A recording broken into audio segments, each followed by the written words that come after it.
nggak sih kita berpikir, sebenarnya apa makna menjadi ASN itu?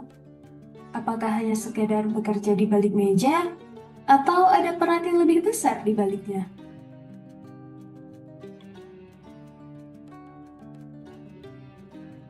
Halo, perkenalkan saya Siti Mawaddah, peserta Latsar CPNS Angkatan 16. Di video ini, saya akan membagikan learning journal saya selama mengikuti pembelajaran Agenda 1, yang ternyata membuka cara pandang saya sebagai ASN.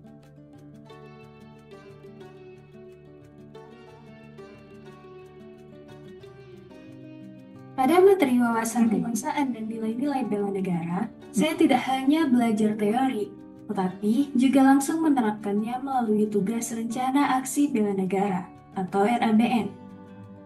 Dalam tugas tersebut, saya menyusun hingga 20 aksi nyata yang berisi nilai bela negara, indikator, serta implementasinya dalam kehidupan sehari-hari.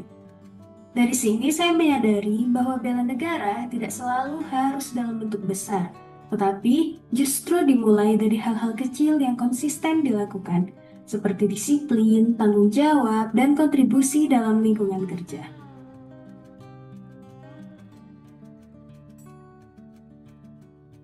Pada materi analisis isu kontemporer, saya belajar cara berpikir yang lebih kritis dan sistematis. Saya mempelajari bagaimana menapis isu menggunakan teknik APKL dan USQ untuk menentukan mana isu yang benar-benar prioritas. Selain itu, saya juga belajar menganalisis akar permasalahan menggunakan fishbone diagram, sehingga solusi yang dihasilkan tidak hanya bersifat permukaan.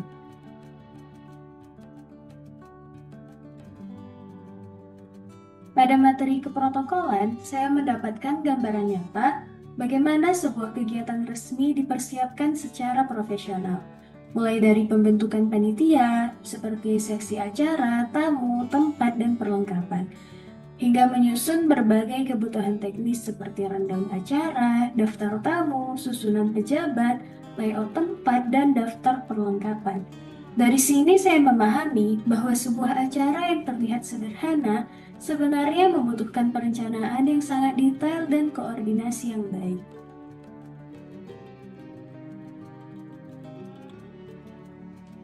Jika saya refleksikan, ketiga materi ini sebenarnya saling terhubung dan membentuk satu pola pembelajaran yang utuh. Wawasan kebangsaan dan bela negara membentuk nilai dasar dan sikap sebagai ASN.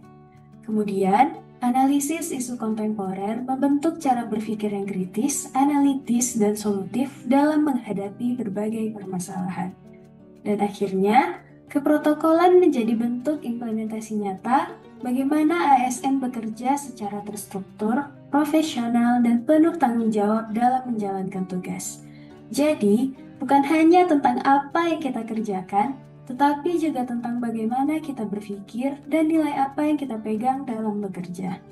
Dari seluruh pembelajaran ini, saya menyadari bahwa menjadi ASN bukan hanya soal pekerjaan, tetapi juga tentang peran, tanggung jawab, dan kontribusi nyata bagi masyarakat dan negara.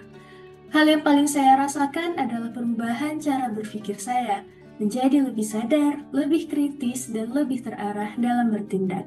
Semoga nilai dan pembelajaran yang saya dapatkan ini dapat saya terapkan secara konsisten dalam pekerjaan saya ke depan. Terima kasih.